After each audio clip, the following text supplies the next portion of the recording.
Hey, what's up guys, my name's Sparrow and today I'll be uploading onto Hazard's channel. So before I jump into too much detail, I especially want to shout out to Hazard for actually giving me this chance. I really do appreciate it, everything that you've done for me in the past, and now you're letting me upload onto your very own channel. I feel very privileged and I'm very thankful, so thank you very much dude. And I just want to let everyone know that my channel link will be in the description. So if you want to check out my channel, maybe even subscribe or just check out previous videos, please do so. And let's jump into today's video. So in today's video I'm going to be discussing what I feel needs fixed within Black Ops 3. I want to address this mainly for the fact that a lot of people have been making these videos but seem to be copying every other YouTuber and not addressing very valid ways around these issues, and that's why I wanted to make my own video, because I feel like this is going to be slightly different. I may discuss quite popular issues, but I also discuss things that I feel no one's talked about, so please give this video a go, please listen to what I have to say, and let's jump into the first issue. So the first issue is the prone mechanic within Black Ops 3. Now, I don't know if everyone was experiencing this, but when I was playing the Black Ops 3 beta on the PS4, on the first day I realized this: when you drop shot someone and tried to come back up, it would only bring you back up to a crouch, and that's when you're holding down the analog stick or the B button to try come back up. It would only bring me up to a crouch, and I would have to press it one more time to bring me up to a standstill. I presume this is just a bug, but it was kinda annoying and I really wanted to address it because I'm the sort of player that likes to get into the action, so I would drop shot someone and then get back up into a sprint position and start sprinting back into the action. But with this little bug or glitch, it wouldn't allow me to do that. I would have to press the button one more time, and it was just a small tiny annoying thing that was kind of frustrating within the game that I really hope gets fixed before the full release. So moving on to the next thing that I want to talk about, and that is Black Hat. Now I do realise that there is a lot of frustration about Black Hat, and I do realise there have been a lot of videos actually just completely devoted to Black Hat, like 20-minute videos about people ranting about it, and I do realise the frustration, but I want to point out the fact that people are completely forgetting about Black Ops 2 and how they had Black Hat. Now in Black Ops 2 they had Black Hat. Obviously if you've played Black Ops 2 you would know that Black Hat was the hacking tool that you could hack care packages and equipment. I'm pretty sure you could hack care packages, don't quote me on that, I'm sort of a bit rusty when it comes to Black Ops 2, but I know that you could definitely hack equipment. But besides that, the big change in Black Ops 3 for Black Hat is you can now hack score streaks.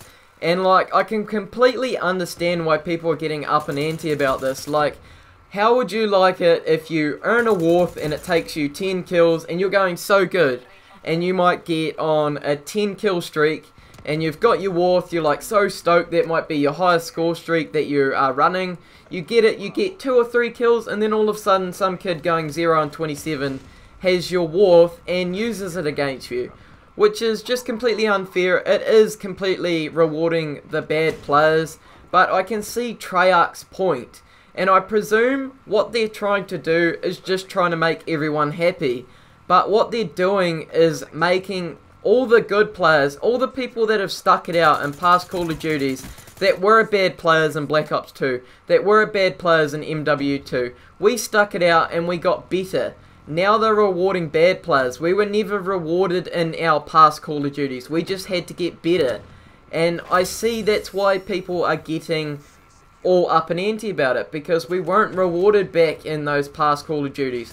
Now these kids, like I said, that are going 0 and 27, he might only be running one Black Hat, and he takes down the firewall of your hunter-killer. Then he needs one more, so he kills himself. And what's another kill against himself if he's going 0 and 27? Then he's got one more Black Hat and he takes out that hunter killer, and it's his. And like, it's just completely rewarding bad players. So I don't see why they can't go back to the way that it was in Black Ops 2 and take it back to where you could only hack equipment. I would rather run over a bouncing Betty and it blow up in my face then getting a Warth and get it used against me, and this kid going 0 and 27 gets 10 kills with my kill streak. Do you see where I'm coming from? I think I've made a clear point against this. But that's why I wanted to talk about Black Hat, because I feel like people aren't pointing out the obvious. They could simply just take it back to Black Ops 2. I don't really see any other way around it. I don't want them to make it harder to use. I just want them to take it back to Black Ops 2. Now, so far, I don't really like any other solution that there is with the Black Hat besides this Black Ops 2 Black Hat transferring to Black Ops 3. But that's not saying that there won't be. If you do have a great idea against any of these points that I talk about in today's video, please don't hesitate to comment below. I'd be really interested in to see what you guys actually come up with. But let's move on to the next thing. So now in the background you can see I just got rewarded with the mothership, and I'm just about to call it in. It sort of plays into what I'm going to be talking about now, and that's score streaks. Now, with score streaks in Black Ops 3, I think it's more than obvious that they're nowhere near as good as they were in Black Ops 2. I really have my fingers crossed that they are going to buff these score streaks. It's more than obvious that the mothership was talked up way too much, and it really disappoints me because it was the last day of the beta for me. I only played the beta on PS4, and I just got the mothership. I got 5 of them, and it wasn't just the fact that I was a bit wonky with my aim. I do realise I was, but the mothership is really weak, and I know that it probably will get a buff with everyone complaining about it. It is the highest score streak in the game. Like, honestly, if you're going to grind out for this and only get 5 kills, I think it's more than obvious that it needs a buff. But at the end of the day, I guess my argument against the mothership is, if it's going to be the highest score streak in the game, at least give us the option to accept it or decline if we want a second player. I know that's pretty rude, I guess, but I think it's more than fair. It's the highest score streak in the game. We should have the right if we want another person in there or not. It's our kills, it's our score streak. We might not want some other player taking our kills. We might want to dominate the battlefield. So I just really feel it's as simple as that. But the final thing I want to talk about on this video is the silencers in Call of Duty Black Ops 3. So the silencer attachment in Black Ops 3 is now affecting the damage. I don't think it was always like that. I'm pretty sure, almost positive in past Call of Duties, almost most of them, they only affected the range. So in this game it would have been good if they were affecting the range, because you could put on silencer and long barrel at the same time, which is actually a pretty cool combination. But unfortunately that's not the case in Black Ops 3. Silencers actually affect the damage, and I think it's kind of in need of tuning, and I think it's the fact that in some cases a lot of weapons have the upper hand against you if you're using a silencer and they're not.